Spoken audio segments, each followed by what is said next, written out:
Hello and welcome to another episode of Wake Up Poverty Inspires Me, the podcast. You know, one of the things that we've been told when we were small was, what do you want to be when you grow up? What do you want to be when you grow up? Looking back in retrospect, this was probably one of the worst things we could ever do to our youth, is to ask them, what do you want to be? Now, this might just sound like, what is this podcast host crazy? Of course you got to ask a kid what they want to be. I have to disagree. I think that's one of the worst things that we could ever do. And I'm going to explain why I think that's one of the worst things that we could ever do. Is because if I want a new car, I'm basically saying I don't have it. And it doesn't matter what I'm saying as much as it matters how I feel.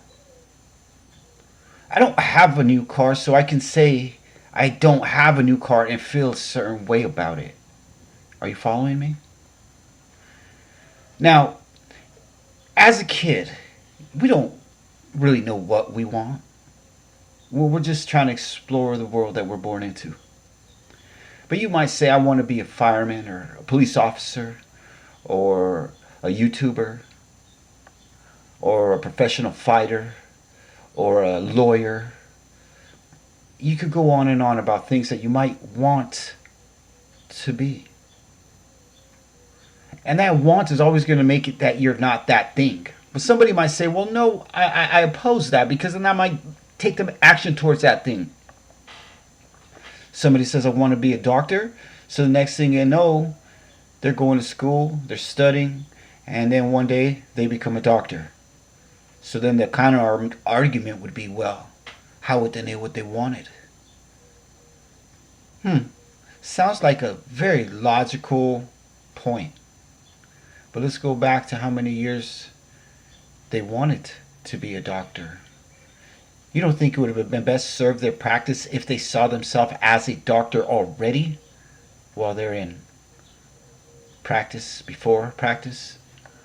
Well, they're learning all of the different parts and things that it takes to be a doctor, all the anatomy, all the body parts, the drugs, the drug-drug interactions, chemistry, science, reading ECGs, learning, specializing in a field. Wouldn't you have to see yourself as a doctor? Even though you might not have the diploma on your wall, wouldn't you want to wake up every day and say, I am a doctor? And wouldn't you be more passionate about your work, less timid to make a mistake, more confident in what you say and what you do because you said, I am a doctor, not I want to be. It's such a weird thing, though, because it seems so logical to say that. But what if we had kids saying, I am, and then they find out they're not that. They don't like that. But they told themselves they were. Would building a new quality hurt you? If you said, I am a fireman, what qualities do firemen need? They need to be fit, they need to be strong, they need to be brave, patient. What's wrong with building those characteristics if later on you changed your mind and you said, I want to be a lawyer? Or you said, I want to be a plumber? What would be wrong with building the characteristics that go with the trait that you might say, I am? Because that trait can come and help you so many ways. So it's best not to say I want, but to say that I already am. I could say I want to have a podcast show, meaning I want like more than one listener. But the truth is what it is. It doesn't mean I can't still come on here and speak my mind. I have to believe that I already am a podcaster, and then just do what podcasters do and make content. I don't like to make unmeaningful content. That's kind of been my issue of being so consistent. Because if I'm not feeling it, I think, well, I'm just going to let it go because I'm not feeling it and I don't want to put that kind of energy out. But if I'm not feeling it, how many other people in the world are not feeling it? I'm definitely not the only one.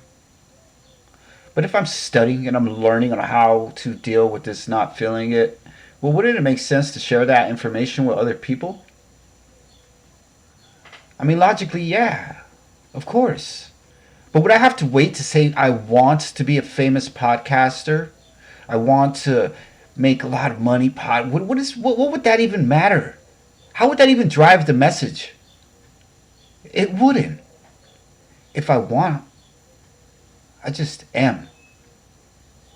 And the content is just me. And it's real. And the realness of these words gives me confidence and belief that I could do things that I didn't think I could. Because I become consistent just doing them.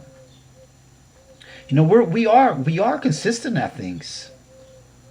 The thing is, what are we consistent at? Are we wanting or are we that thing? Do you want to be better or are you better? Do you want to lose weight or are you losing weight? If you had less calories today than if you consume less calories than you burn today, you will lose weight. You will be calorie deficit, even if you don't see it. So why would you say I want to lose weight when you say I am losing weight? Don't you think by claiming it would just drop? Of course it would. You have to claim it. It's the resistance that keeps it away. So it's this flipped mentality. And that's why poverty is such an empowering thing. You know, if you're having a hard time life, you are very blessed. The Lord has blessed you. You say, how can you say that? You know what it's like? Yeah, I do. I know what a lot of situations are like. I know what they feel like because I'm a human like you. I know what the feeling is. But I also know what that feeling is also an alternate feeling. And I also know that if I think that I want to have better circumstances, but I'm not seeing them, it will not make me feel good. So as a logical person, I must say, I am what I am.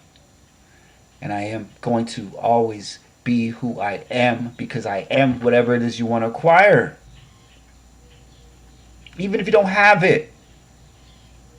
If you're homeless and you say, I am homeless, you are.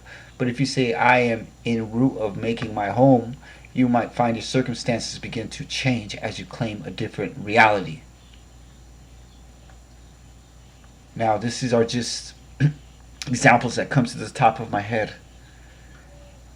You know, I've gone almost 10 minutes here on my 10 minutes of wisdom sharing these things with you because I don't have to think about it. I pause for clarity in my words because I want the listener to be able to understand what I'm saying when I say we should not ask our youth what they want to be, but who do they want to become? What characters and characteristics and traits do you want to have when you grow up? I want to be honest. I want to be trustworthy. I want to be loyal. I want to be disciplined. Wouldn't that be better because that's something that you could actually be doing? Now you're planting the right seeds so the right growth can take place. This is why poverty inspires me. This is why I wrote my books, 12, 21 books, 25 books. I don't know. I've translated some. I've made some over. It's over a dozen for sure. And each one was with the message to help people become what they could become by becoming what I was afraid to become, by just doing what I knew was meant for me to do. And that is, if you know it, speak it and say it. Don't hold things in that can help somebody else. You gotta say it. Doesn't mean they gotta always agree with you, but they gotta always can listen. Because when we listen, we learn. When we speak, we just say things we already know. I want to really thank you for taking the time to listen to this hopefully insightful episode of Wake Up Poverty inspires me in my 10 minutes of wisdom. So, claim what you want. Don't want it. Until next time.